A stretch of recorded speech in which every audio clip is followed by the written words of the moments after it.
From downtown Detroit, Local 4 News at noon starts now. An assistant hockey coach out of Canton was facing up to 15 years in prison for an inappropriate sexual relationship with a student. But then everything changed. Find out why he only has probation. Plus, a ride malfunctions at the Ohio State Fair, killing an 18-year-old. We'll tell you what the Ohio governor is doing to make sure that this doesn't happen again. Plus, clear skies over Metro Detroit, but some areas could get a downpour later this afternoon. Right now, temperatures are in the 80s. Want to get right over to Brandon Rue. He's tracking the afternoon storm chances for us. Brandon? As we heat things up here, it increases our shower and storm chances. And look at the difference here on the contours colors. It is only in the low 70s up north. Sandusky at 72, 72 in Lapeer, 79 in Port Huron, 83 at Metro Airport. And you add the humidity onto that, it feels even warmer. It feels like 85 degrees. So whatever the air temperature is, add a few degrees to that. As you're out and about, you're going to be sweating it out, and want to make sure we're hydrated and plenty of sunblock as well. So what's the deal with the cooler temperatures up north? Rain cooled air. The rain has been training across our north zone all morning, and this will continue here over the next hour or so, and then a little bit of a break. But a cool front is working in, and the warm, muggy air meeting up with that cool front will bring scattered rain and thunder showers through the afternoon and early evening. I think the best time frame between 3 and 6 or 7 p.m. Not everybody gets in on the action, but some concerns, Evrod, for the evening drive and some heavy downpours. Be careful. We certainly will. Brandon, thank you. A dramatic change of story today in court after an assistant hockey coach involved in a sexual relationship with a student was only given probation. This man, Eric Locke, was facing up to 15 years in prison for a sexual relationship with a teen. Instead, he'll only serve 2 years probation. That light sentence could anger many people, but as our Nick Monticelli reports, new evidence really changed everything. That new evidence, according to the judge here in the Hall of Justice, says that the girl lied about her age. He says they found evidence that she was on Tinder, claiming she was 19. Case number 2017. The story that we've all heard is that Eric Locke was an assistant hockey coach at Canton High School, and he used his authority to coerce a 15-year-old into sex. But today, the judge revealed new evidence. As far as I can tell, the two young people met through Tinder, where the complainant had posted a picture of herself listing her age of 19. The girl, who was 15 and was a student, was on the dating app, and Locke questioned her about her age. The judge poured through messages the two exchanged. At the close of another exchange, defendant texted, "Wait, hang on, you are 17, correct?" unquote. To which the complainant replied, "Yes."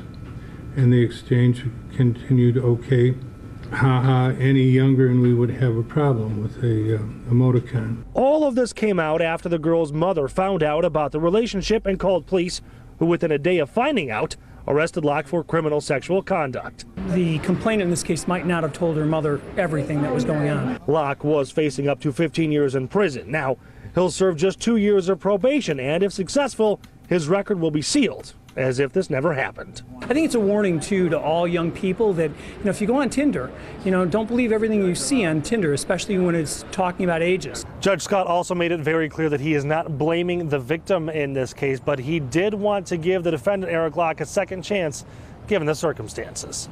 At the Frank Murphy Hall of Justice, Nick Monticelli, Local 4. Thank you, Nick. And in this case, because the two weren't more than 4 years apart, Locke does not have to register as a sex offender. A deadly accident is under investigation this afternoon after a ride malfunctions at the Ohio State Fair in Columbus. One person was killed and several others were hurt after a swinging ride called the Fireball broke apart mid-flight. As Blake McCoy reports, the Ohio governor is now ordering all rides closed until more safety inspections can be conducted. A horrific scene at the Ohio State Fair. A day of fun taking a terrifying turn when this ride broke apart midair. So the ride just broke. Yes, people just fell out like 60 feet up. The ride seen in this company video twisting and turning is called the Fireball. On Wednesday, cell phone video captured seats flying off, throwing riders and the park into chaos. Oh my God. Inspectors say they had examined the ride multiple times. This ride was inspected at a couple of different stages and it was signed off today. What are you feeling right now? terrified.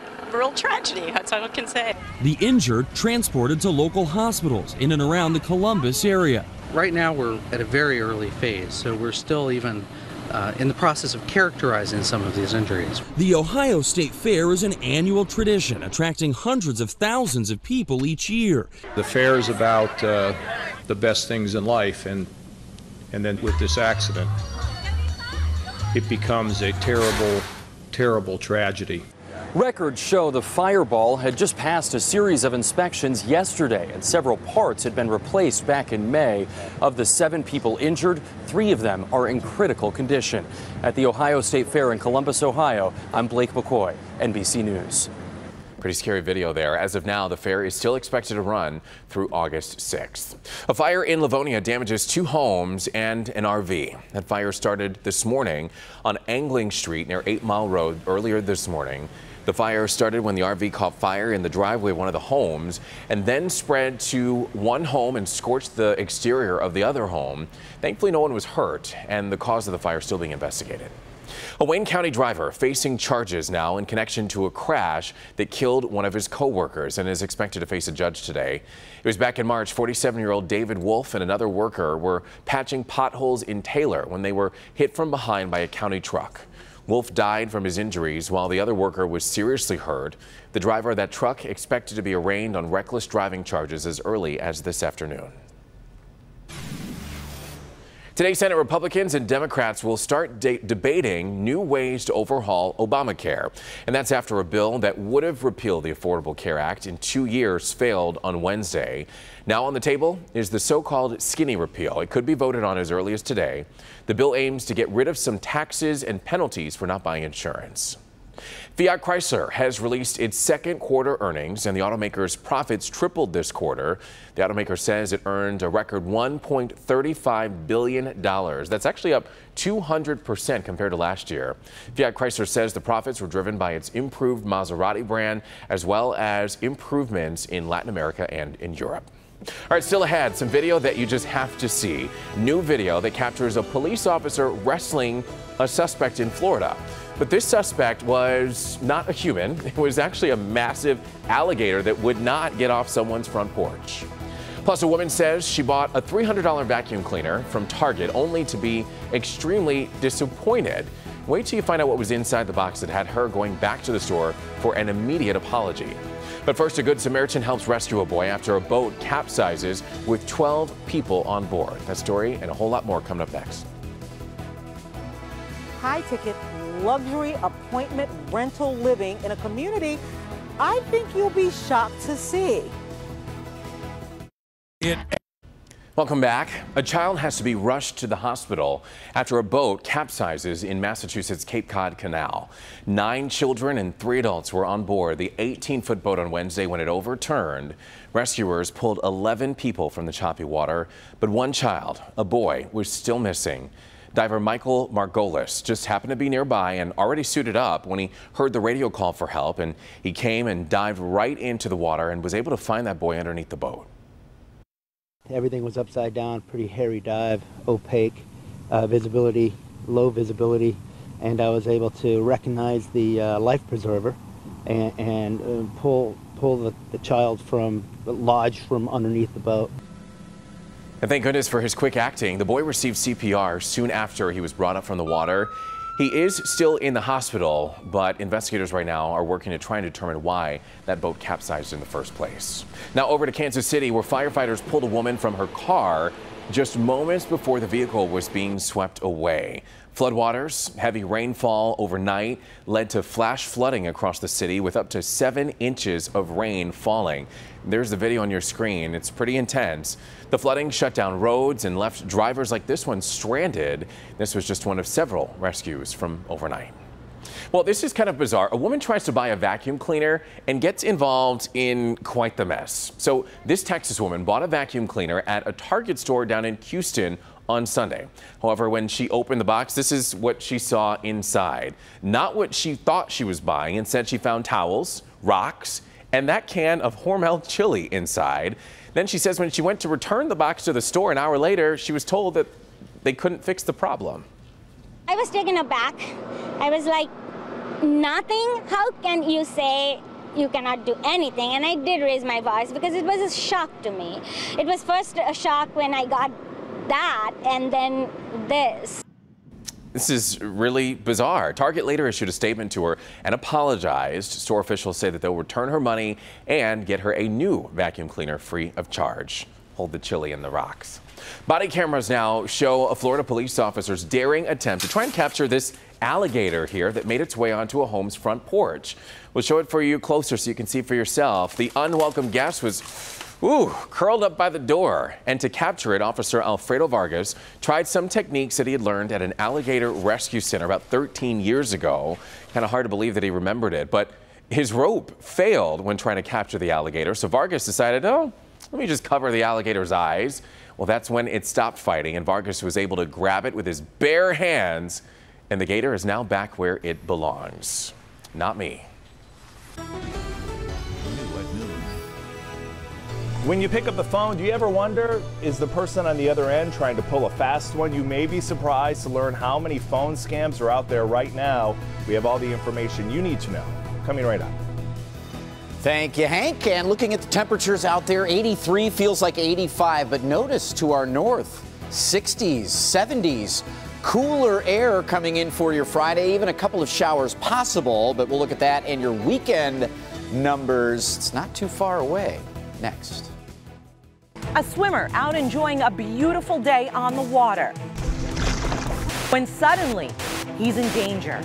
We do have one victim in the water. Even inexperienced swimmers can get caught in a bind. What do you do when every second counts? Oftentimes the original person who's struggling in the water is rescued, and then the person that jumped in to save them, ends up drowning. Tonight at 11, danger on the water. Emergency first responders show you how they pull a swimmer to safety, minute by minute, and the one move that could save a life. Medical malpractice.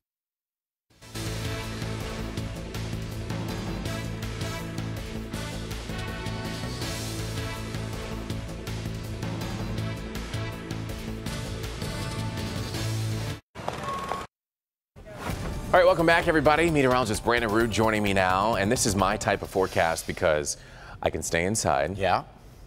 Have a snack and watch Local 4 all day. That's right. Watch Malachi out in the sprinkler, messing around in the heat and humidity. There you go. All right. Maybe we get a little bit of wet weather as well, and that would be nice because this is that dry stretch of summer. We don't get a whole lot of rain. Just call it a bonus.